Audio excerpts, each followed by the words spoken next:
Welcome student, welcome to my channel start study. आज हम क्या पढ़ने वाले हैं? क्लास 10 का जो चैप्टर हमने स्टार्ट किया था केमिस्ट्री का, उसको आगे हम प्रोसीड करने वाले हैं। और आज हम सिर्फ एक ही टॉपिक पढ़ेंगे, उसका वो है कॉम्बिनेशन रिएक्शन के बारे में। ठीक है, बाकी के 2 पार्ट पहले हो चुके हैं, ये इसका 3rd पार्ट है।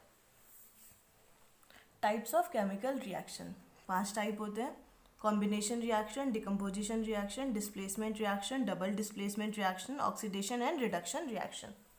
ये 5 तो हो गए केमिकल रिएक्शन के टाइप। ठीक है, एक बार केमिकल रिएक्शन को रिवाइज कर लेते हैं। केमिकल रिएक्शन क्या है? जिसमें रिएक्टेंट्स कंबाइन होते हैं और क्या बनता है? प्रोडक्ट बनता है। और ये कुछ 3-4 प्रॉपर्टीज़ फॉलो करते हैं। पहली प्रॉपर्टी क्या है? Law of conservation of mass follow करेंगे। जब law of conservation of mass follow होगा तो इसका मतलब इक्वेशन क्या हो जाएगी? वो बैलेंस्ड हो जाएगी। सेकेंड, रिएक्टेंट और प्रोडक्ट की जो प्रॉपर्टीज़ होंगी वो एंटायरली डिफरेंट होंगी। और थर्ड क्या था इसका? थर्ड ये था कि कोई भी नया एटम ऐड नहीं होता है, बस एटम क्या होते हैं? वो रीअरेंज होते हैं। रिएक्टेंट्स के जो एटम होते हैं वो रीअरेंज हो जाते हैं प्रोडक्ट बनाने के लिए।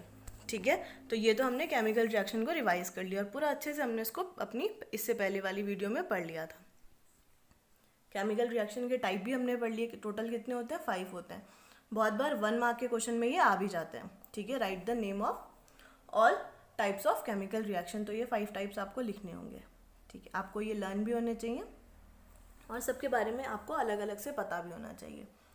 ठीक है, केमिकल रिएक्शन रिवाइज हो गया, उसके 5 के 5 टाइप हमने पढ़ लिए। ठीक है, अब इसको एक एक करके सारे टाइप्स को डिटेल में पढ़ेंगे। तो पहला है आपके पास कॉम्बिनेशन रिएक्शन। ठीक है, उससे पहले मैं आपको बता चुकी हूँ कि कॉम्बिनेशन रिएक्शन किसका टाइप होता है? केमिकल रिएक्शन का टाइप होता है। तो ये केमिकल रिएक्शन की सारी प्रॉपर्टीज़ को फॉलो भी करेगा। तो क्या होता है combination reaction? Those reaction in which 2 or more substance combine to form a single substance are called combination reaction। ये तो इसकी डेफिनेशन हो गई। जब भी 2 या 2 से ज़्यादा सब्सटेंस कंबाइन होते हैं एक न्यू सब्सटेंस बनाने के लिए, वो रिएक्शन होती है कॉम्बिनेशन रिएक्शन। ये थोड़ा सा आपको इसमें ना याद रखना पड़ेगा कि जो रिएक्टेंट है वो तो 2 या 2 से ज़्यादा हो सकता है, पर प्रोडक्ट क्या होगा? वो सिंगल प्रोडक्ट बनेगा। ठीक है, प्रोडक्ट 2 या 2 से ज़्यादा नहीं बन सकते हैं। ठीक है, प्रोडक्ट हमेशा एक, और रिएक्टेंट आप जितने चाहो आप उतने ले सकते हो।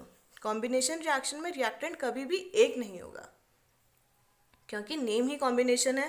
तो रिएक्टेंट एक ही होगा, तो वो कंबाइन किसके साथ होगा? किसी के साथ कंबाइन ही नहीं होगा, तो नेम फुलफिल नहीं होगा। इसलिए रिएक्टेंट 2 या 2 से ज़्यादा ले सकते हो, बट प्रोडक्ट आपका एक ही बनेगा। ये आपको याद रखना पड़ेगा। रिएक्टेंट आप जितने चाहो उतने ले सकते हो, पर आपका प्रोडक्ट एक ही बनेगा। ठीक है, इसका एक नोटेशन भी मैंने लिखा है, A + B gives to C, और तीनों ही मैंने डिफरेंट स्केच से लिखे हैं।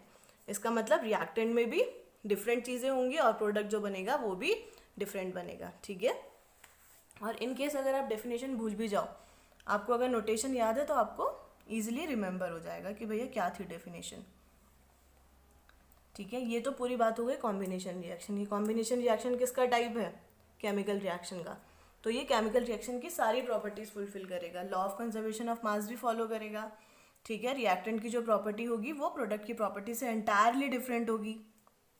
कोई भी न्यू एलिमेंट ऐड नहीं होगा, बस क्या होगा? उनके एटम्स जो होंगे वो रीअरेंज हो जाएंगे। ठीक है, इसके एग्जाम्पल्स देखते हैं।